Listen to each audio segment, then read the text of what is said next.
how important our how important are names? Um, in the Bible, obviously it is. In fact, many characters in the Bible name their sons and their daughters depending on their situation, depending on what events happened in their lives. Even tayo, napaka-importante ng pagpapangalan sa ating mga anak. Maybe ang categories natin for naming our children is for us to be reminded of the grace of God, be reminded of a certain character in the Bible, or be reminded of a certain phase in our life, whatever that was, kung ano man nangyari sa buhay natin. So, ganun siya ka-importante. Okay? If you remember in the Puritan era, sobrang evangelistic nila that they have. Kumbaga, in-apply nila yung evangelism nila, even in their naming of children, right? Merong mga pangalan na repent and believe in the Lord Jesus Christ. That's a name. So, ganun yung mga pagpapangalan nila. No? Ganun ka-importante for them ang naming children. That's something that we can say na even yung necessity nun, they have acquired it from how the Bible also sees its importance. Okay? For example, Abraham, okay? His original name was Abraham, which meant exalted father. And so, yung name na Abraham, it was just meant to parang it's confined to specifically to his kumbaga parang the generations after him, exalted father. But then when God made a covenant with Abraham, God himself changed the name of Abraham from Abram to Abraham, which now means he's a father of multitude of nations. So kumbaga parang hindi lang siya confined doon sa kanyang mga magiging anak at anak ng anak niya. Hindi. Magiging father of all nations, hindi lang siya ang father ng Jewish people. Okay? So, what else? Sarah. It was Sarai before, which means princess, but she was renamed as Sarah, okay, which also means mother of all nations. Of course, if Abraham was the father of all nations, Sarah became the mother. Okay, and we remember Jacob. Jacob's name means deceiver. But when Jacob had a wrestling match with God himself, God renamed Jacob into Israel, which meant that he has striven with God and with men and have prevailed. That's what Israel meant. Okay? In fact, applicable din yan sa mismong nation of Israel. They too, okay, have prevailed in that sense. Okay? Meron pa, si Daniel. Okay, si Daniel naman, he was renamed as Belteshazzar by King Nebuchadnezzar, who we know at that time was pagan. And Daniel accepted that name. He accepted that without embracing pagan religions. Okay? So, the name changing is something that is prevalent in the scriptures. Okay? And even in the New Testament, we would see, especially that the name of Christ is exalted, and especially we are studying Christology, it's important that we begin with the names of Jesus Christ. And all of his names are unique to him because they all express who he is and what his mission is. Just like the name of Abraham, the name change from Abram to Abraham reflected God's promise to Abraham that he will be a father of all nations. Same with the name of Jesus. Every name ascribed to him will define for us, will show us what he is, who he is, and what he will do. Okay? In fact, in Acts chapter 4, verse 12, we can see how important his name is. In that chapter, in that verse, it says, "And there is salvation in no one else, for there is no other name under heaven given among men by which we must save." Okay? It doesn't mean that when you utter the name of Jesus, you will be saved. No. It just means that the Acts chapter 4, verse 12, it's pointing to this unique Jesus. In fact, in the time of Israel, many of them named their sons Joshua, that came from Yeshua, Jeshua, which also means Jesus. They named their sons in anticipation to the one who will be a Messiah. Okay? But then Acts chapter 4, verse 12, it says, no, this Jesus is the bringer of salvation. Etong Jesus lang na ito ang tagadala ng kaligtasan. Okay? So these names, or you can call them titles, okay, are not mere labels. Rather, they are expressions of His nature, significance, and work. And so it's very important. Knowing the names of Christ is also knowing His person and works. According to Gerhardus Voss, in Reformed Dogmatics, he said, before the appearance of the mediator in the flesh, the names were the great means of making Him into a living and personal figure. The various ways in which He was typically portrayed were summarized into a unity through the name. When Christ actually appeared, He therefore did not begin by saying, the Messiah, the Son of God, is this or that, but by declaring, I am the Messiah, the Son of God. He associated Himself with what the Old Testament had revealed about Him, and this association took place by means of the name. That's why we're saying that in the New Testament, He, in fact, the promised one in the Old Testament has now been revealed in the New Testament. The promised one, and the way the Old Testament prophets prophesied the coming Messiah, they mentioned the Son of God, they mentioned the Son of Man, they mentioned the Son of the woman, they mentioned the Son of David, the King who will be coming from David. So, puro titles yung binigay sa Old Testament. And now, here you have Christ in the New Testament saying, I am all those things. Ako lahat yon.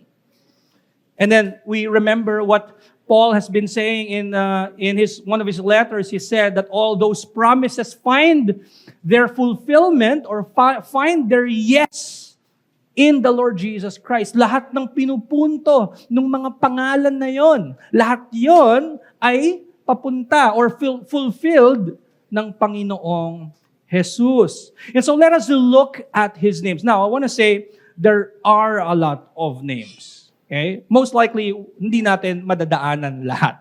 Sobrang dami. But we're gonna study those that, yung very common. Okay? In fact, there will be a second part of this lecture. We're just gonna deal with 3 of them. Okay? First is His name, Jesus. This is His most common name. Okay? In Greek, it is pronounced as Jesus. Okay?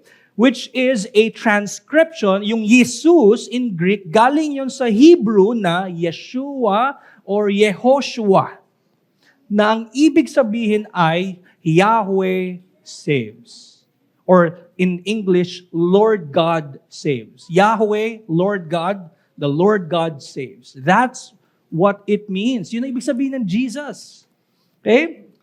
If we remember in the Annunciation, when the angel Gabriel showed himself to Mary, and the angel Gabriel explicitly commanded the parents, Joseph even, to name the child Jesus. It was a command actually in Matthew chapter 1. Let's look at Matthew chapter 1, verse 21. It says there, she will bear a son, and this is a command, and you shall call his name Jesus or Jesus. And what is the meaning of Jesus? the angel Gabriel gave the meaning, "For he will save his people from their sins." Okay? And because of that, since that was a command, that became his personal name. Imagine, they're calling Jesus, and every time they utter the name of Jesus, they're saying, or this man is the Savior of our sins. He will save us from our sins. Of course, probably unbeknownst to all of them how that would happen, right? But uttering his name, yun yung ibig sabihin nun. He alone is the Savior of men. He will save his people from their sins. That became his human personal name.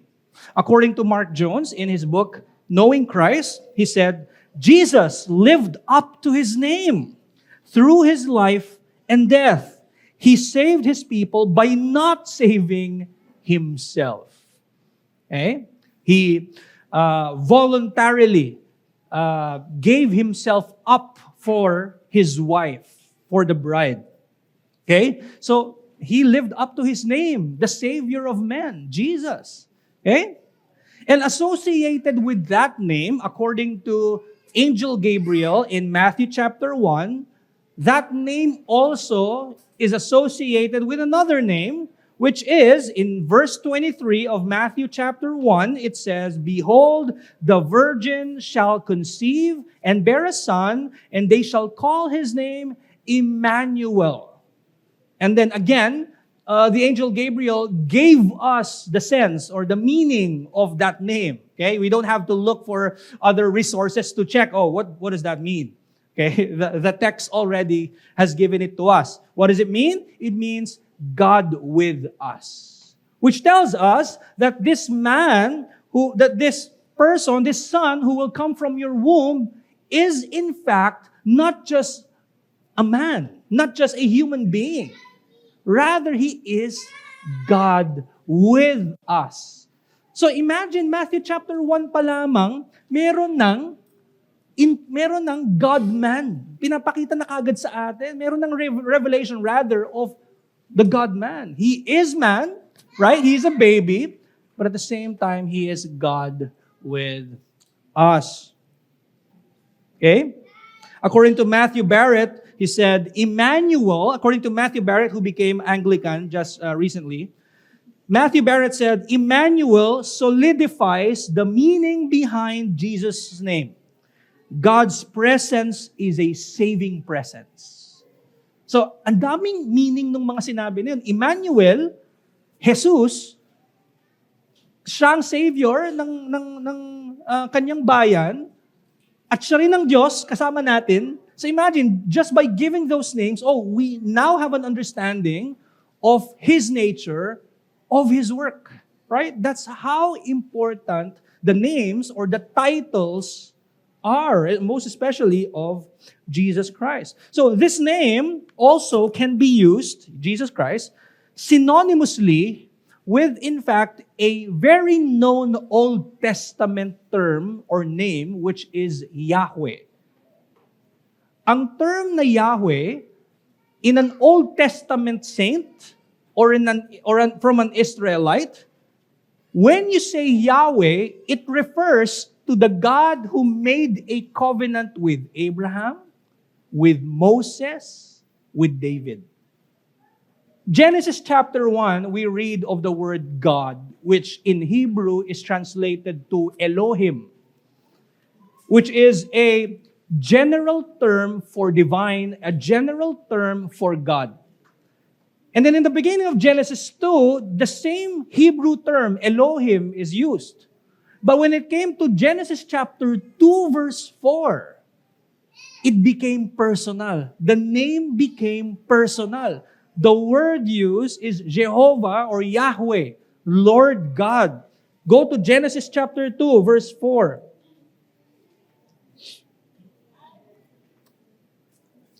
In Genesis chapter 2, verse 4, it says there, "These are the generations of the heavens and the earth when they were created in the day that the Yahweh, Lord God, made the earth and the heavens." Now, look at how Moses, the writer, used it, compare it to the previous terms, which is God.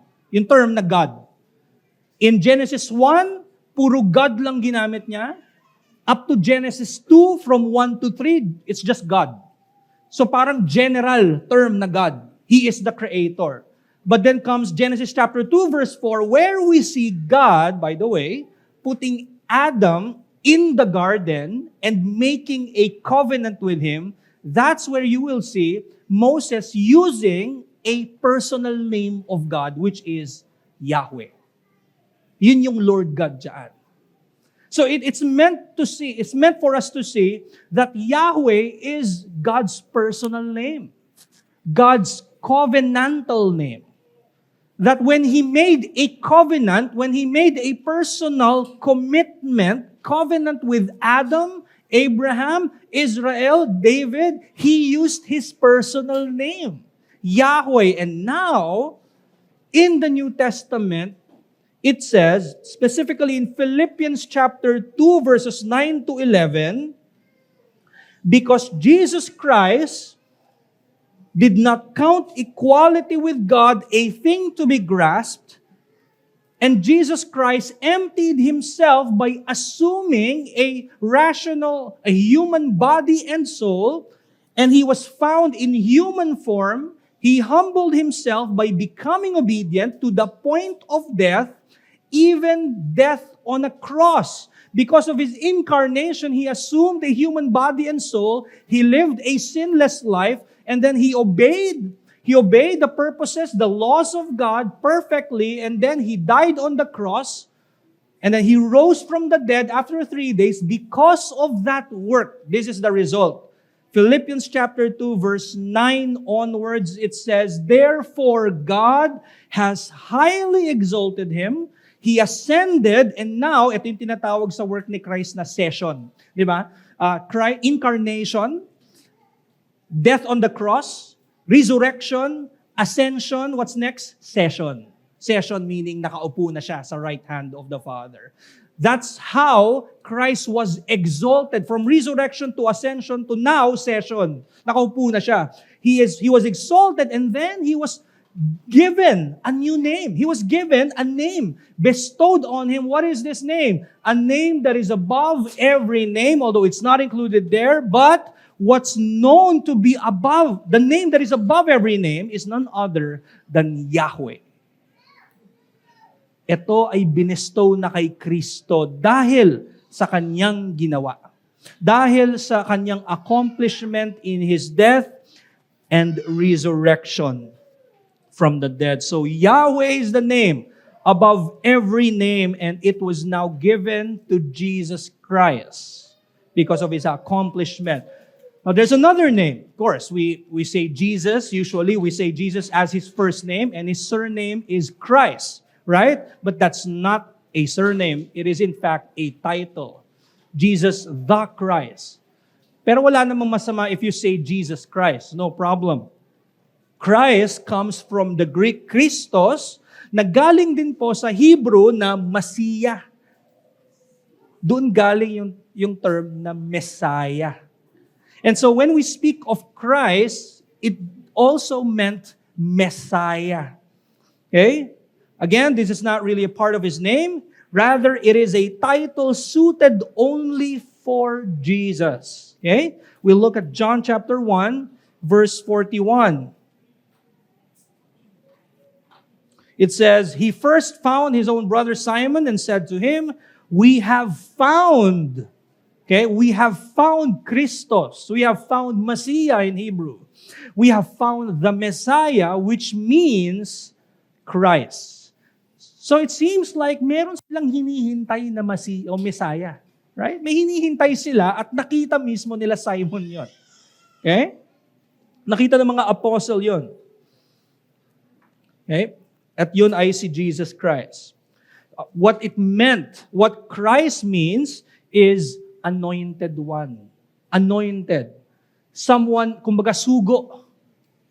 Ito yung inanoint. Ito yung inatasan. Ito yung binigyan ng role. Okay? it's a common word, yung anointing. It's a common word, especially in the Old Testament, because it is applied to Old Testament priests. In order for a priest to be able to perform priesthood, he must be anointed. Ganon din ng kings. Bago naging hari si David, si Saul, si Solomon, at lahat ng mga hari, if they were obedient to the word, they were to be anointed to be kings. Hindi lang yun, pati prophets, you have the verses there. Even the prophets were anointed. And if they were anointed, if those offices are meant to be anointed, how much more the man who possesses a threefold office, priest, prophet, and king, Jesus Christ, He is the Messiah, the anointed one of God Himself. Okay? Jesus is God's anointed according to Acts chapter 4, verse 7. It says there, and when they had set them in the midst, they inquired, by what power? Acts chapter 4, verse 27. For truly in the city there were gathered together against your holy servant. There were many who were against Jesus Christ, the holy servant Jesus, whom God has anointed. Okay? Whom God anointed. So the point here is that Jesus as the Christ possesses a threefold office of priest, king, and prophet. We'll look into this. We have separate lectures patungkol sa priestly office ni Christ, kingly, at saka kanyang prophetic office. But again, the title Christ indicates what? It indicates a fulfillment of all messianic hopes. The fact that the apostles, when they saw Christ, when the apostles, before they were apostles, when they saw Jesus Christ, they said, oh, we found the Messiah. We found who we're looking for. We found what the Old Testament or the scriptures in their time, the scriptures were prophesying. We found Him. Okay, we found Jesus.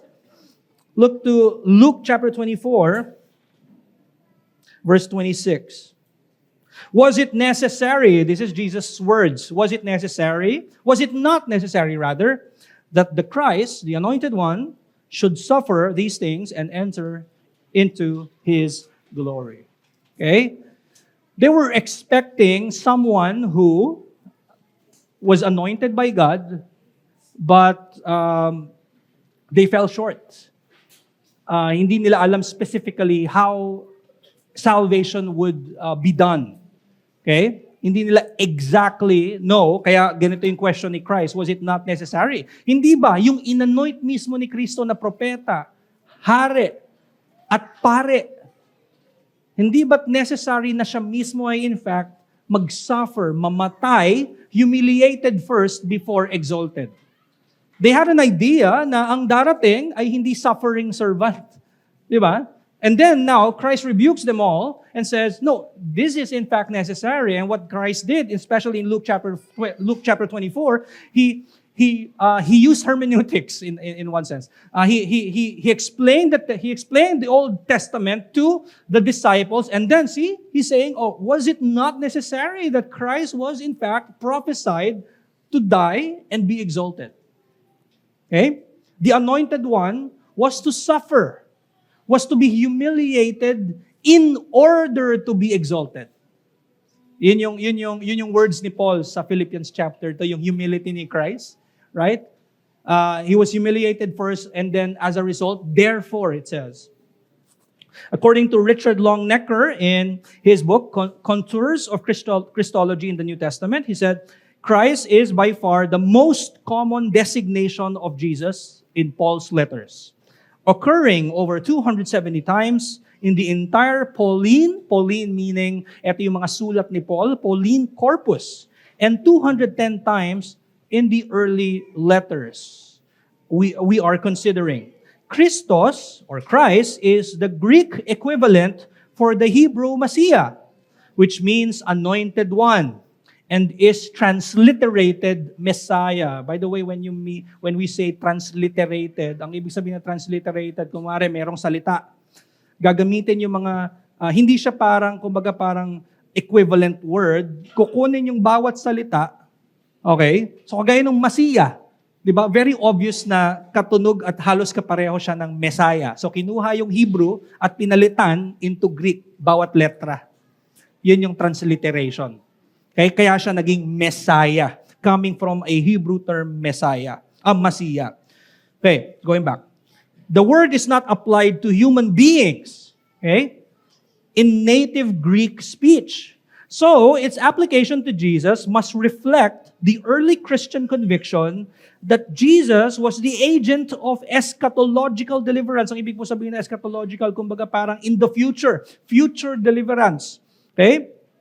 Promised in the Old Testament and expected by the Jews. Ang point lamang ni Richard Longnecker is that yung term na Messiah, hindi ito ina-apply sa kahit sinong human being. Ito ay applicable lang, meron silang hinihintay na darating. Okay? At nung nakita nila si Kristo, in-apply nila ito kay Kristo. At tinawag siyang Messiah. Okay? Of course, yung pagiging anointed one niya, originating yon from God Himself. But the people, during His time, recognized because they knew the Word. They knew their scriptures. And hence, one of the disciples said, "We found Him." Okay? Hindi naman yun sasabihin kung hindi siya knowledgeable sa ibang salita ng Old Testament. Okay? Not every one of them, by the way, are learned. But the fact that some recognized Him, it goes to show that merong understanding yung iba pagdating sa Old Testament. According to Walter Elwell in Evangelical Dictionary of Biblical Theology, he said, "The name Jesus was a common Hebrew name and is borne by other people in the New Testament." See, even the word Jesus was common. Okay? But no one else bears the name Christ. It is significant that early disciples of Jesus were not called Jesusites, but Christians, followers of Christ. And by the way, ang term na Christians during that time was a pejorative term. It was in fact, meaning, ito'y ginagamit para i-mock yung mga followers ni Kristo. But then, ironically, yun din yung naging term ng mga followers ni Christ. Pero ginamit muna yun sa umpisa as a pejorative term. Parang, kumbaga, parang i-mock sila. Little Christ kayo. Parang ganyan. Okay? But of course, it's not really hindi to mockery, right? In fact, it is an honor to even be identified with such a name. Okay? So, knowledge of Jesus as the Christ is by divine revelation, as mentioned kanina. It's not just their understanding of the word they've read, but ultimately, of course, hindi naman nila yung maiintindihan ng by themselves. They need God Himself who would interpret to them His word. The fact that Peter was able to, you're familiar with this verse, right? Jesus Christ asked, "Who do you think I am?" And the rest answered wrongly by saying, "You're Jeremiah, you're Elijah." And Peter was the only one who answered correctly by saying, "You are the Christ, the Son of God." And you remember what Jesus said? Jesus said, "Oh, flesh and blood did not reveal that to you. The Father revealed that to you." Okay? The reason why they knew that He was Christ ultimately is because of the enabling grace, I would say even the illumination of the Holy Spirit. So the title Christ developed into an actual personal name. Okay, so hindi naman natin i-condemn pag sinabi na pangalan na ang Christ. Well, in fact, parang naging personal name na ni Kristo ang Christ. And we can see that in Romans chapter 16 verse 18 when Paul himself called the Lord Christ. Walang article yon. Usually kasi may article, the Christ. But then he's now saying, idinikit na yung title na Lord or Master, usually dinidikit yon sa pangalan. O the fact na ginamit yung Christ at Lord pinagdikit, parang tinatrato na yung Christ na pangalan na talaga ni Kristo, ni Jesus. Okay? Napunta tayo sa pangatlo. For now, hanggang 3 muna tayo. The next title or name of Jesus is Lord. In Greek, it is Kurios, spelled as K-Y, Kurios. Galing po yan sa Old Testament name also na Yahweh. Diba? Lord God. Okay? So, Kurios is the So ang LXX po, ang ibig pong sabihin niyan, ito po yung tinatawag na Septuagint. Ang Septuagint ay ito po yung Biblia nila nung time nila Kristo. Time nila Jesus Christ, time ng mga apostles, the Bible that they had, the scriptures that they have, was a Greek translation of the Hebrew Bible. Okay? So meron po silang copy ng mga sulat ni Moses, but it's already translated into Greek. And that is what it's called LXX or Septuagint. That is why in the New Testament, kapag yung mga apostles po, sila po ay nagko-quote ng Old Testament. For example, kanina, napakinggan po natin sa sermon, nag-quote from an Old Testament text. Si Peter, specifically yung sa patungkol kay David, ito po ay nakasulat sa Book of Acts na Griego, Greek. Okay? At yung pag-quote nila, Greek din. Kasi yun po yung scriptures nila that time. Hindi po yung original na Hebrew or Aramaic. Ito po ay naka-Griego. At yun po yung Septuagint. Yun yung gamit nilang scripture. Okay? Now, yung word na kurios ay from that Septuagint, tinranslate po yon. Yung kurios, makikita natin yon doon sa Bible nila ng mga apostles. Galing po yon sa translation na Adonai din sa Hebrew. And both are used for men, kasi meron ding mga tao na Lord, small letter L, Master. Okay? But in an absolute sense, it is used for God. Okay? And what Lord means is, it is a designation of authority, a master. Okay? Remember, siguro in our previous lectures, di ba, we can say that Christ is Lord, but what we mean by He is Lord, we mean two things. He is a cosmic Lord, meaning siya ay Lord ng lahat. Lahat ng creation because He is God, second person of the Trinity. But at the same time, He is a mediatorial Lord. Ibig sabihin, there is a certain lordship that He has accomplished because of what He has done. And He has done it as a mediator, meaning on behalf of His people. Okay? So, we can see in Romans chapter 10, verse 9, it says, if you confess with your mouth that Jesus is Lord, and in fact, you will be saved, according to Paul. And Jesus used this title for Himself. So, even si Kristo mismo, ginamit niya ang title na Lord para sa sarili niya. Okay? We can see that in Matthew chapter 21, verse 3. It says, if anyone says anything to you, you shall say, the Lord. So, He's referring to Himself. The Lord needs them, and He will send them at once. And also in John chapter 13, verse 13 onwards, ang sabi diyan, you call me teacher and Lord, and you are right, for so I am. If then your Lord and teacher have washed your feet, you also ought to wash one another's feet. Now, ito yung pagkakaiba ng lordship ni Jesus Christ. It is a kind of lordship that is, kumbaga, punong-puno ng humility. It is characterized and it is known for His humility. At understanding ng Lord noon is something na ganito. In fact, gumagamit din ni Paul yung word na Lord. Pero ginamit niya negatively sa letters niya kay Timothy. Sabi niya, don't lord over others. Kumbaga, wag mo ipakita mo siya, wag mo kumbaga yung authority mo, wag mo gamitin sa masama. Pero si Kristo, He calls Himself as Lord, and yet ito yung sinasabi niya, this is a kind of lordship na naghuhugas ng paa. Right? Na sobrang humble. At of course, we can see His humility ultimately in His death on the cross. Okay? He is Lord in a sense that what He says, we must listen. Okay? What He says, we must hear. Whenever He talks to us, we must listen. Okay? That's the kind of Lord Christ is. According to Gerhardus Voss, again, the name Lord accordingly expresses approximately the same thing as we found in the name Christ. Namely, the idea of authority. Still, Lord is not completely synonymous with Christ. The latter, Christ, recalls the origin of the mediator's capacity for power and reminds us that it is derived from the sovereignty of the Father. Sorry, that's Lord. Christ is the anointed of God. The former, in contrast, ito yung Lord, sorry. The former, Lord, in contrast, places the emphasis on the relationship between Christ and His servants. Okay?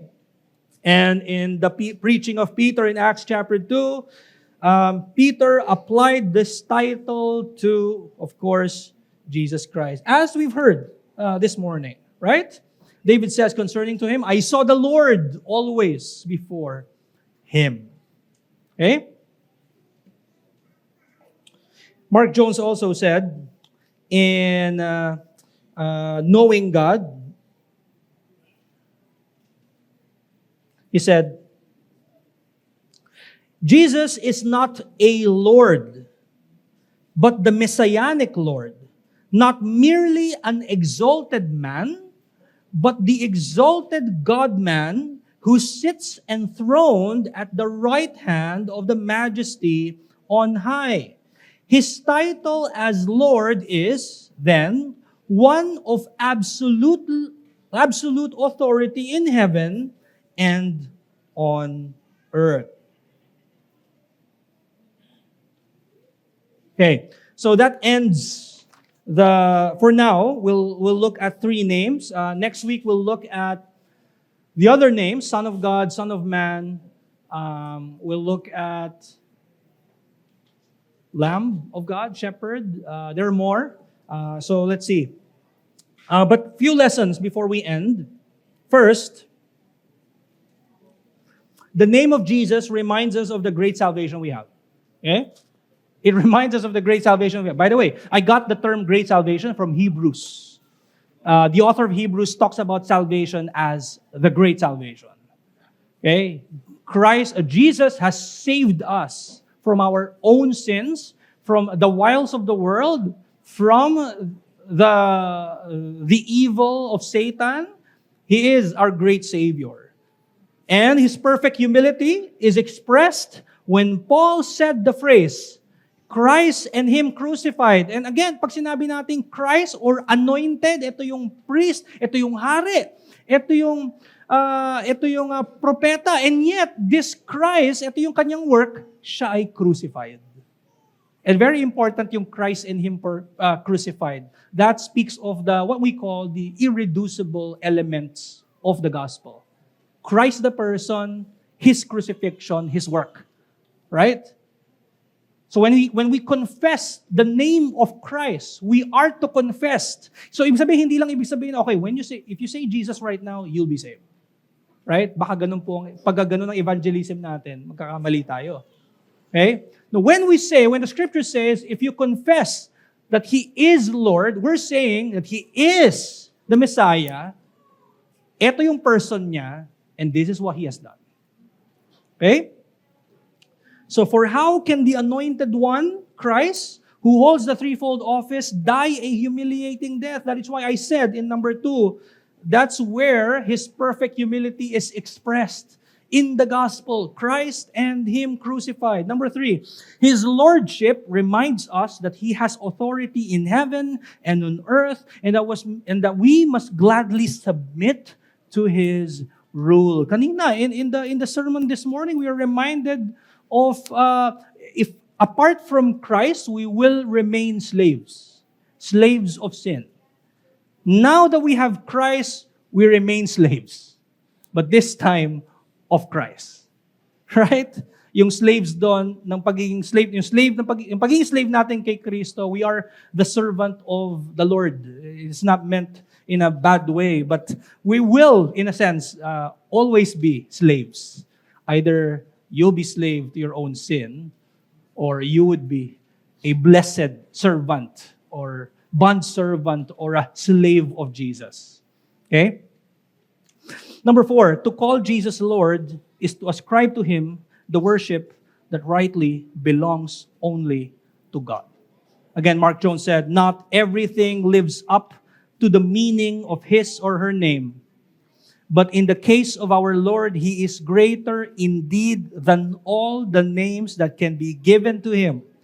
Nonetheless, He loves the names the Father gave Him, and which the Spirit, as the one who dwells in Him, vindicates. And so that ends our lecture. And again, next week we'll look at the titles or the names: Son of God, Son of Man, Son of David. Any questions?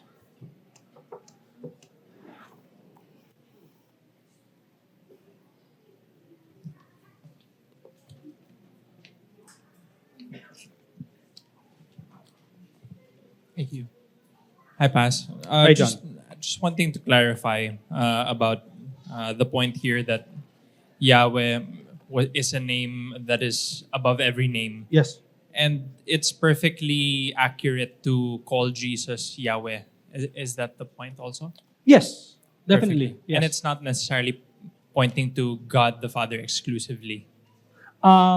So, pag sinabi mo kasi Yahweh, especially in the Old Testament term, it speaks of the covenant-keeping God, right?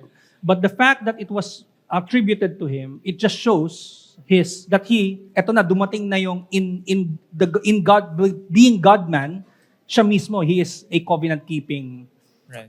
Lord, God, si Jesus. So kaya inattribute sa Kanya yung pangalan na yon. But I would say, walang masama to call Jesus Yahweh. At the same time, wala ring masama to even call Yahweh as God. Basically because Jesus Himself is God. So, nothing wrong with that. Yeah. So we can also call the Holy Spirit Yahweh in a sense. That's a good question. Dito papasok yung tinatawag nating appropriation sa doctrine of the Trinity. There are certain titles or even work that are appropriated only to a specific person. I would say, pagdating sa Yahweh, as per Philippians chapter 2, very clear, Yahweh, Jesus Christ. But at the same time, in Old Testament, especially na very monotheistic in a sense that they're looking at God as one, at applied ang term na Yahweh doon, I would say that Yahweh can also be applied to God Himself. It's seldom that I hear Yahweh as Holy Spirit though. So, I think it's more appropriated pagdating kay the Son of God, kay Jesus Christ. So yun, again, yung term na ginamit ko, yung appropriation, it's a known doctrine patungkol sa which work or which name, which title is more appropriated to a specific person. Yeah. Does that make sense? Yes, Pastor. Thank you. Yeah.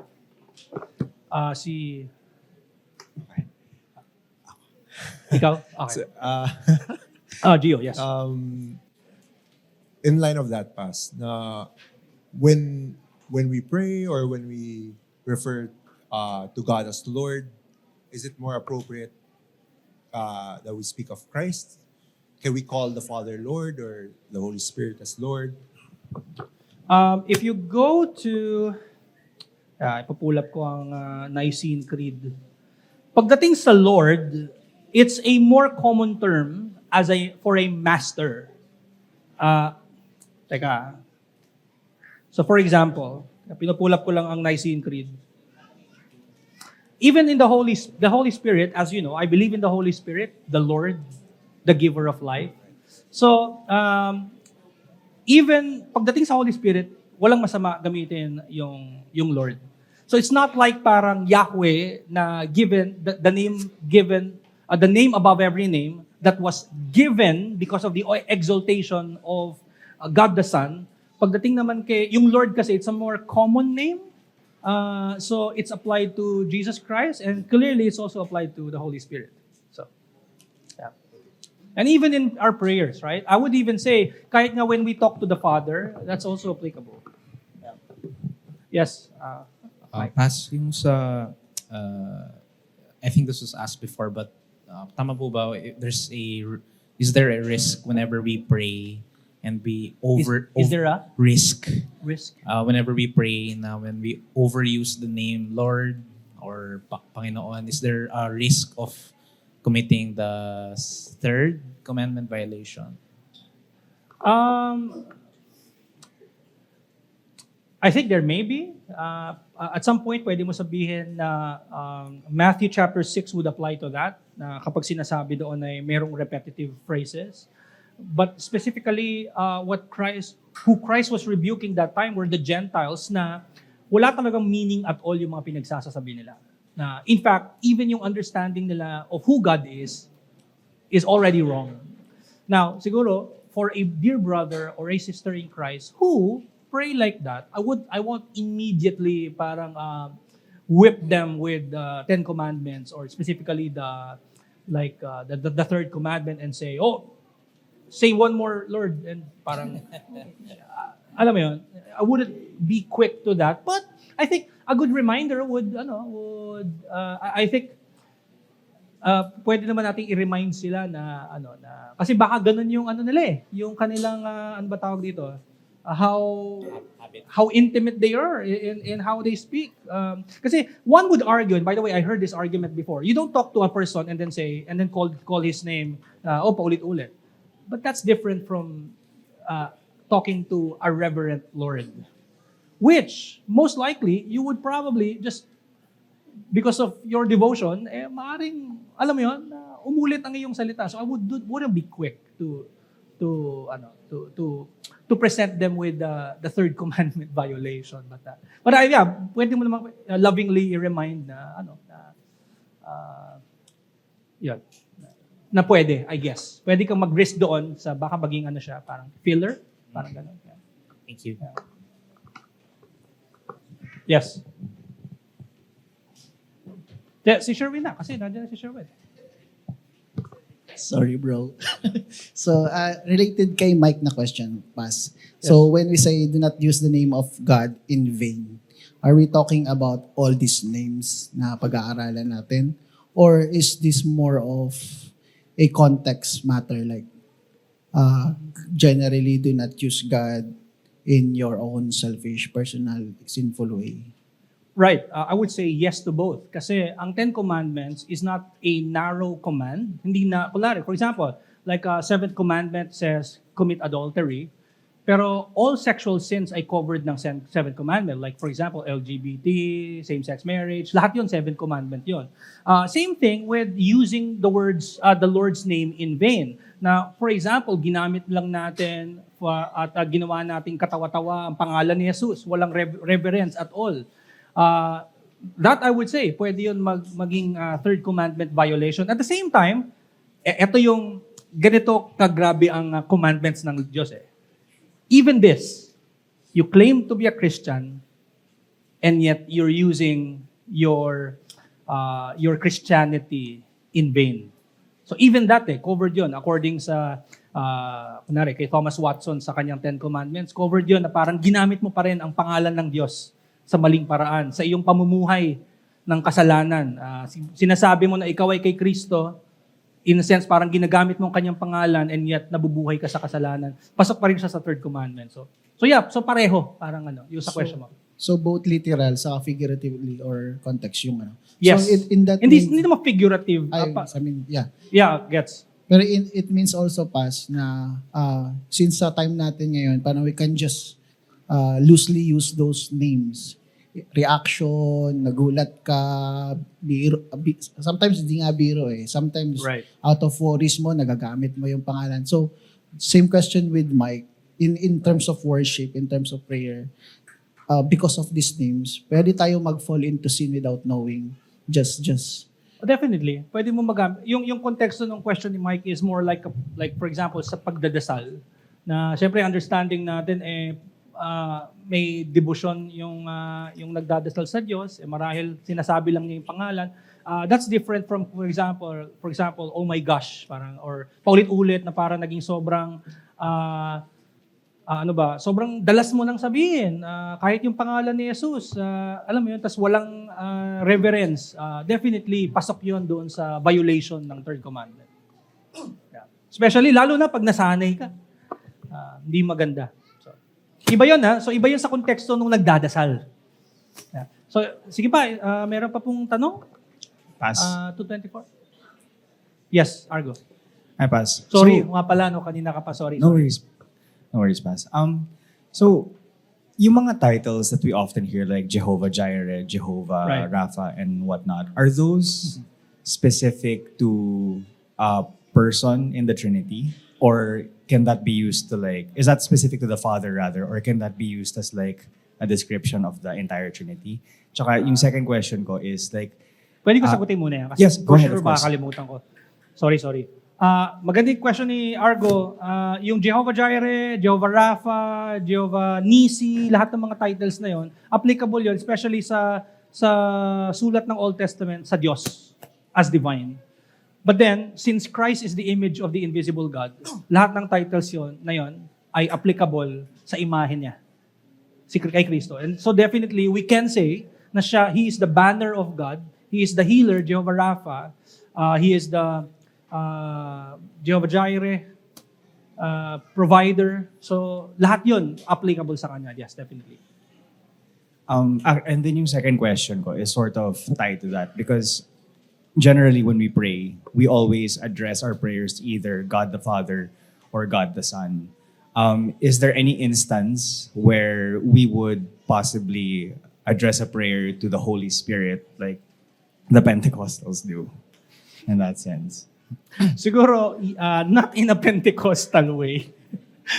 Pero is it a sin to pray to the Son? Is it a sin to pray to the Holy Spirit? No, because the Son is God, the third person, the Holy Spirit is God. So, hindi.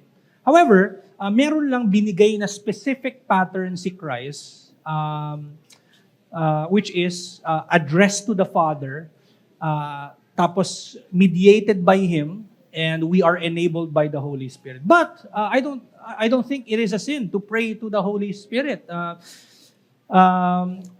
Maraming like si John MacArthur, meron siyang ni-release na book about prayers many years ago. Meron siyang mga specific prayer doon sa Holy Spirit, even kay Jesus Christ. I don't see anything wrong with that.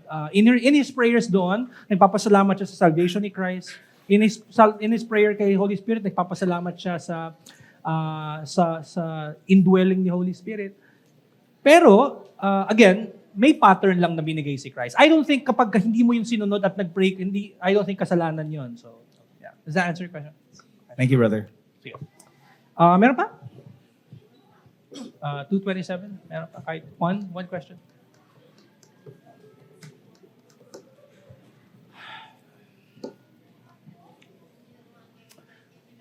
All right. Okay, let's pray. Our Most High God and Heavenly Father, we're thankful for your work. Thank you for giving us Christ, where all your promises are, Lord, are fulfilled in Him. And we can definitely find assurance in our redemption in Jesus Christ, in His name. And so, Lord, thank you. We pray, Lord, that you would also